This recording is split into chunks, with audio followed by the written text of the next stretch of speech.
Madam तुम्ही अपघातातून वाचल्याचं कळालं तेव्हा खूप आनंद झाला. तुमचं ऑफिसला पुन्हा एकदा स्वागत आहे. मॅडम, तुमच्या अपघातापूर्वी तुम्ही काही सफाई कर्मचाऱ्यांचे प्रश्न मार्गी लावले होते आणि म्हणूनच त्यांनी तुमच्यासाठी एक खास भेट पाठवली.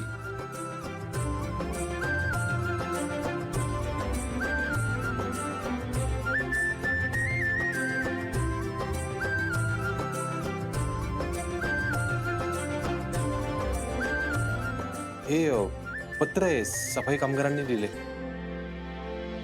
वाचा. हा.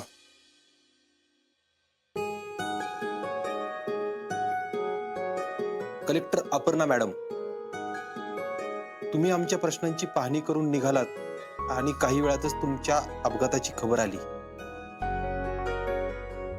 त्यावेळी आम्हाला धक्का बसला होता, पण तुम्ही गेला अशा खबरा येत असतानाच दुसऱ्या दिवशीच आमच्यासाठी साफसफाईचं सामान आणि मशिनी आल्या. आम्ही त्या लोकांना विचारलं की मॅडम तर बेपत्ता आहेत, मग हे सगळं कसं काय आलं? तर त्या लोकांनी आम्हाला सांगितलं की मॅडम इथून गेल्या तेव्हाच काम मार्गी लावून गेल्या होत्या.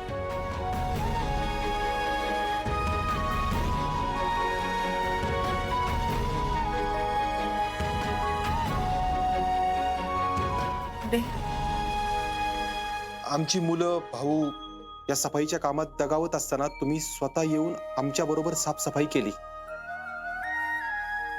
आणि आमचे प्रश्न समजावून घेऊन मार्गी लावले. आज तुम्हाला माघारी आलेलं बघून आनंद होतोय आणि तुम्हाला भेटायची इच्छा पण होतीये.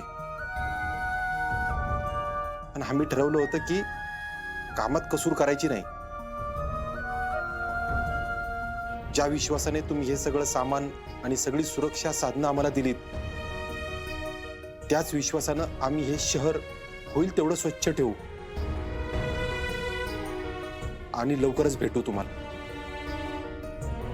तुम्ही या अपघातातून सुखरूप घरी यावं यासाठी आम्ही सगळ्या बायकांनी उपवास ठेवले होते.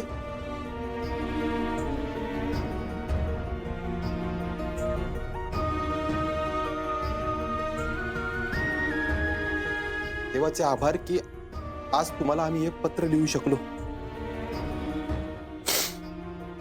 आपले कृपाभिलाषी समस्त सफाई कामगार.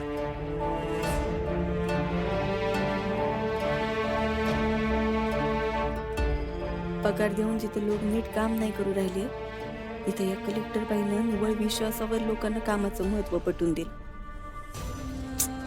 लयच ताकदीची बाई आहे.